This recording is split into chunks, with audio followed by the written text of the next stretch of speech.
Yo guys, it's Finst3r from Team Red Eye, and today we are reviewing the X-Shot Chaos Meteor.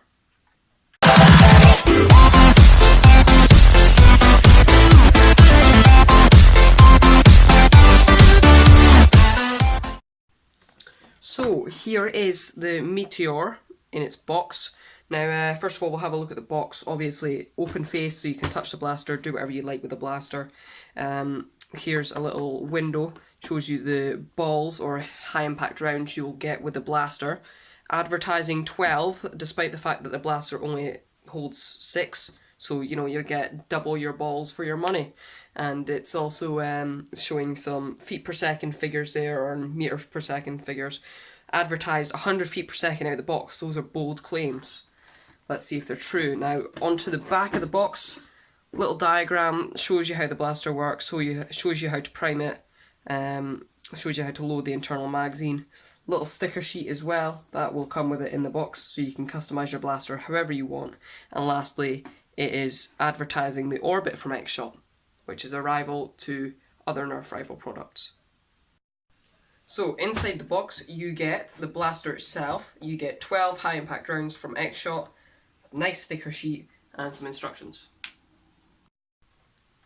So the first thing to note about this blaster is that it's constructed with much cheaper materials than something like a Nerf blaster. This makes it much lighter than a blaster like, say, the Chronos. Now obviously it's got a big chunky priming handle on the top, so you can obviously prime it. It's got a jam door on the other side here, so you can clear all your jams, and it's got a trigger lock next to the trigger so you don't fire it by accident. So just a quick note on the ammunition, the HIRs. As opposed to a Nerf HIR, which is rather bouncy and quite soft, these X-Shot HIRs are much more rigid and also have larger dimples. I'm not sure how this will affect performance coming out of any HIR blaster, but we'll just have to see. So this is actually quite an unconventional loading system. First of all, what you do is you prime the blaster back as you would with any normal blaster. Then there's a little slide spring here. You push that all the way back, and then you're able to load up your HIRs. Now obviously, since it's got a capacity of 6, I'm going to put 6 in. So that's 4, 5 and 6. Now once you've done that, there's a little button on the side that you press to make the slide spring go all the way, well, not all the way back up since it's at full capacity, but back up to lock it up, and then you push forward and fire off a shot. So naturally comparisons are going to be made between the Meteor and the Nerf rival Chronos. Now the first thing to note is that the Chronos is a much simpler loading system, much easier to operate, but it's also, well, it also feels like it's got a stronger spring because it's a more difficult prime in my opinion than the Meteor.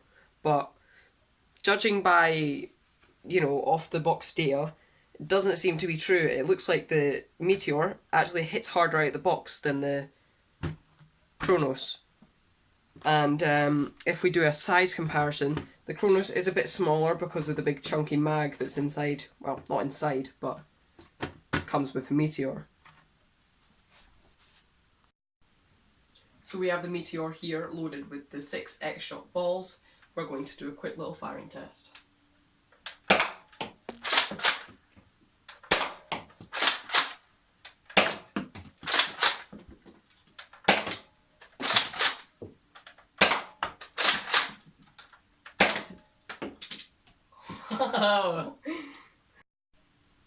So in conclusion, as you could tell at the end of that firing test, I really like this blaster. Other than the really complicated loading system, I feel like this is a great blaster and will be very good for rival wars and just wars in general. It's very compact, but it hits quite hard even out of the box. So that's what I think.